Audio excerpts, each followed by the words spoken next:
Hi friends, welcome back to our channel PSR. Good morning friends. ఈ వీడియోలో మనం బాగేపల్లి మార్కెట్లో ఈరోజు టమాటా ధరలు ఎంత పడుతున్నాయో తెలుసుకుందాము. ఇక్కడ బాగేపల్లి మార్కెట్లో అయితే 15 కేజీల బాక్సులు ఉంటాయి. ధరలు చూసుకుంటే ఈరోజు ఇంకా డేట్ వచ్చేసి 8వ తారీఖు 7వ నెల 2024వ సంవత్సరం. ఇంకా బాగేపల్లి మార్కెట్లో 15 కేజీల బాక్స్ వచ్చేసి 100 రూపాయల నుంచి 570 రూపాయల దాకా కొనసాగుతుంది.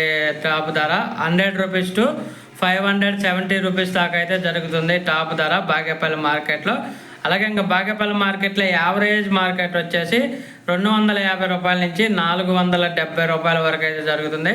250 రూపీస్ టు 470 రూపీస్ వరకు అయితే జరుగుతుంది బాగేపల్లి మార్కెట్లో. ఈరోజు అన్ని మార్కెట్లు అయితే కొంచెం ధరలు అనేది పెరిగాయండి. స్టాక్ కొంచెం తక్కువగా రావటం వల్ల ప్రతి ఒక్క మార్కెట్లో ఈరోజు ధర మార్కెట్ని బట్టి 50 నుంచి 100 రూపాయల వరకు అయితే పెరిగింది. ఓకే ఫ్రెండ్స్, వీడియో నచ్చితే లైక్ చేయండి, షేర్ చేయండి, కామెంట్ పెట్టండి.